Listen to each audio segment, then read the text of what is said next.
Dr. Fauci.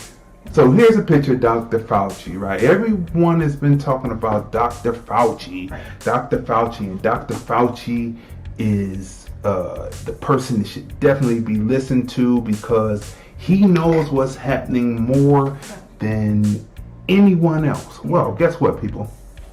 Come to find out, back in October, the Chinese government knew that that this was transferring, the coronavirus was transferring person to person.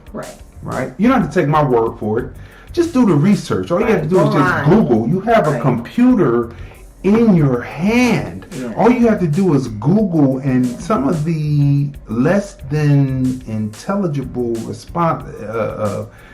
opinions that I see out there would be dispelled if you would just read and research. They would be dispelled, right? So, anyhow, they were talking about, so they knew this, and then the World Health Organization put out a tweet saying that it wasn't necessarily that bad, and it wasn't passing person to person because they got the information from China, who said it wasn't passing person to person, but China knew back in October that it was passing person to person, right? So by December it got real bad. By January, what did we have? We had the Super Bowl, spread then. February we had the All-Star game. It had a chance to spread to multiple people flying in from different places around the world. A lot of people from China flying in. Do we get this now, right? But information and fact, it doesn't matter where it comes from. Now we will tell you all the time that we have never been and never will be Republican.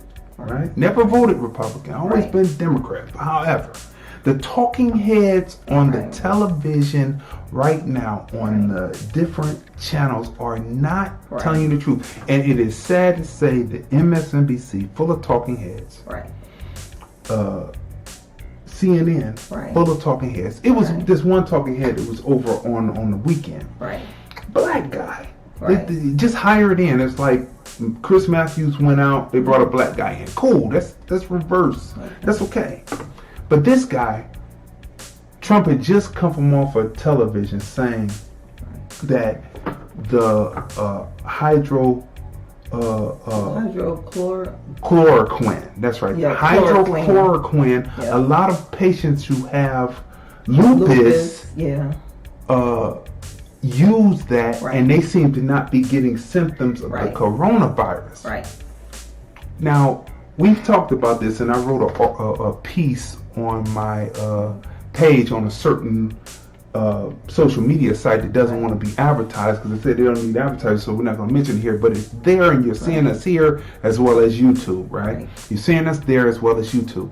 But so he sits up there and he gets off and he brings a doctor on, and he says, I talked to some of the people at the Lupus Foundation, and they say that people who have lupus are not immune to the drug.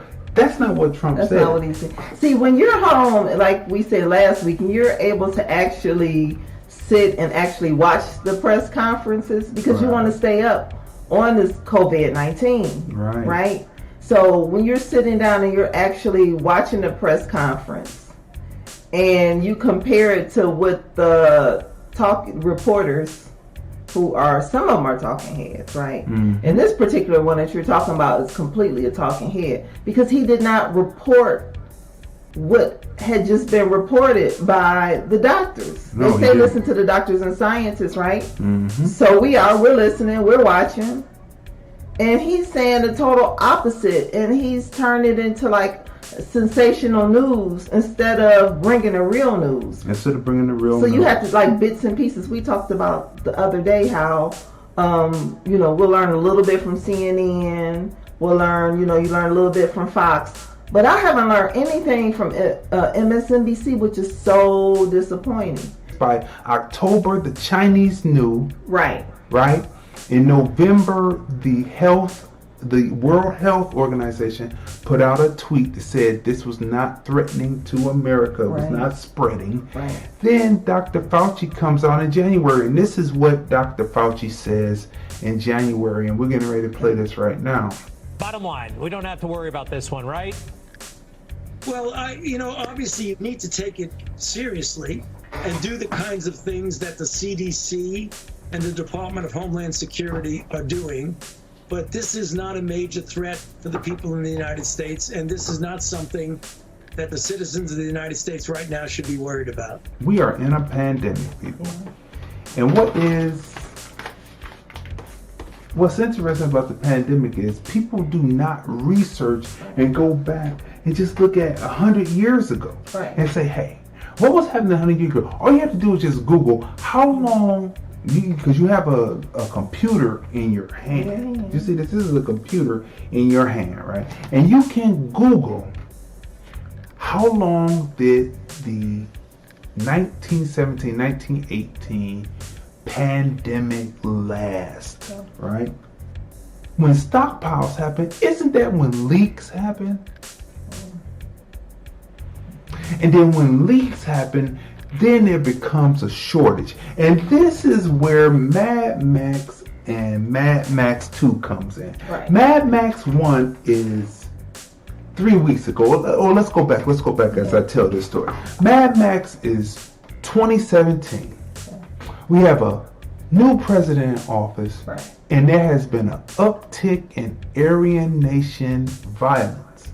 And the enforcers and the enforcers and the trackers who are on the freeways, who would be state troopers, have to put down these renegades who are just driving up and down the freeway system freely, causing all kinds of potential damage with other cars. And they're putting this is Mad Max. Mad Max, they are patrolling open freeways. This is based in Australia, but let's just keep it here in America.